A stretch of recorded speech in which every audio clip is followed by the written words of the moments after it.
የእግዚአብሔር መንግስት ሚስጥርና የዓለም ፍጻሜ የተሰኘው መጽሐፍ በይፋ ተመረቀ።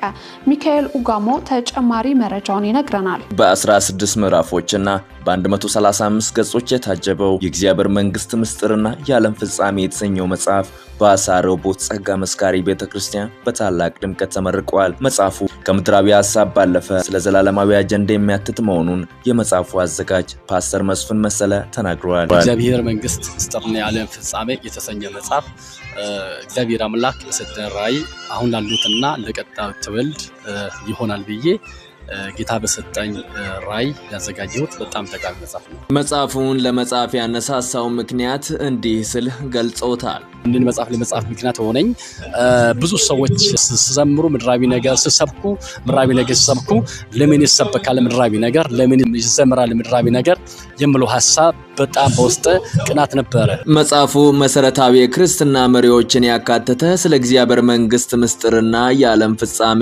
በትኩረት የሚተርክ እንደሆነ የመጽሐፉ ደራሲ ፓስተር መስፍን መለሰ ይናገራል። መጽሐፉ በጣም የክርስትናን ሐሳብ ስር መሰረቱን ነው የሚይዘው። አንደኛው ምዕራፍ እግዚአብሔር ስለማወቅ ነው ማለት አሁን ነገረ ፍጻሜ ከማወቅ በፊት ስለ እግዚአብሔር መንግስት ከማወቅ በፊት እግዚአብሔር ማወቅ ያስፈልጋልና ስለ እግዚአብሔር ስለማወቅ ስለ መስረቱ ነው ማወራው። ሰዎች ከእግዚአብሔር ቃልና ሐሳብ ፈቀቅ ያሉ ባሉበት በዚህ ወቅት እንዲህ ያሉ መጽሐፍቶች እንደ ማንቂያ ደውል ናቸው ስል ፓስተር ተፈራ ዱዓ ተናግረዋል።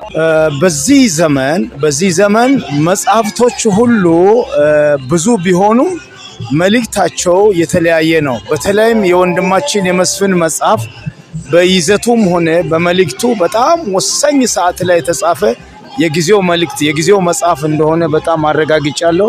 የሳሬም ሆሊስቲክ የነገረ መለኮት ኮሌጅ ፕሬዝዳንት ዶክተር በረከት አስናቀ እንደገለጹት የእግዚአብሔር መንግስት ሚስጥርና የዓለም ፍጻሜ በሚል ርዕስ የተጻፈው መጽሐፍ ቤተክርስቲያንና አማኞች በእግዚአብሔር መንግስትና ፍጻሜ ላይ ያላቸውን መረዳት የሚቃኝ መሆኑን ተናግረዋል። ወንድማችን ፓስተር መስፍን መለሰ የእግዚአብሔር መንግስት ሚስጥርና የመጨረሻው ዘመን ወይም ደግሞ ነገረ ፍጻሜ ላይ የጻፈው መጽሐፍ ምረቃ ላይ በመገኘቴ በጣም ደስ ብሎኛል።